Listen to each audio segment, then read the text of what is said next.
ओम परमात्मने नमः। हे मेरे प्रिय बंधु, आज हम लोग चर्चा करने वाले हैं कि जीवन में किसी भी क्षेत्र में उन्नति का मूल मंत्र क्या है। जो भी व्यक्ति इस पूरे संसार में, मेरे प्रिय बंधु, किसी भी क्षेत्र में उन्नति करना चाहता हो तो वो किस प्रकार से उस उन्नति को प्राप्त कर सकता है, ये समझने का प्रयास आज हम लोग करेंगे।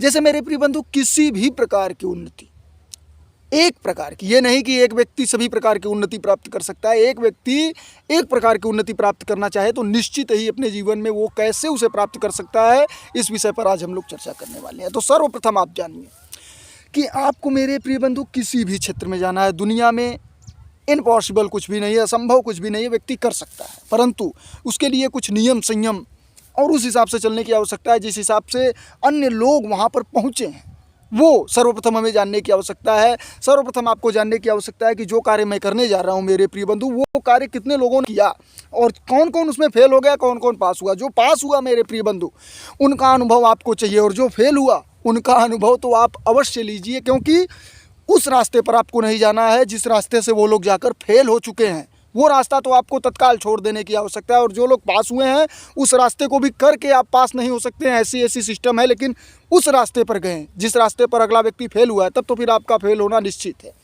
तो मेरे प्रिय बंधु, इस हिसाब से हमें जानना होगा कि वो जिस कार्य में हमें जाना है उस कार्य में कितने लोग पास हुए, कितने लोग फेल हुए। और सर्वप्रथम ये समझने का प्रयास करिए कि जिस भी लक्ष्य को आपको प्राप्त करना है, उस लक्ष्य को मेरे प्रिय बंधु आप अपने दिलो दिमाग में बिठाना होगा, अपने दिलो दिमाग में कि बिल्कुल इसे हमें प्राप्त ही करना है किसी भी कीमत पर।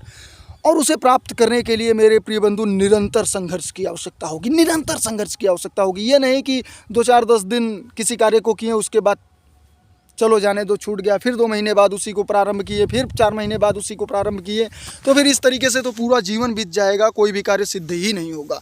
इस तरीके से मेरे प्रिय बंधु हमें करने के बाद ये समझने का प्रयास करिए कि ब्रह्मचर्य पालन इसमें अत्यंत आवश्यक है, क्योंकि किसी एक कार्य पर लगातार निरंतर लगे रहने के लिए आपको ब्रह्मचर्य की आवश्यकता होगी। बिना ब्रह्मचर्य के कोई भी व्यक्ति एक कार्य को लगातार निरंतर किसी भी क्षेत्र में कर ही नहीं सकता लंबे समय तक, ये समझने का प्रयास कीजिए। और कोई भी कार्य बिना लंबे समय के अपना परिणाम नहीं देगा, बिना लंबे समय तक किए बिना अपना परिणाम वो दे ही नहीं सकता।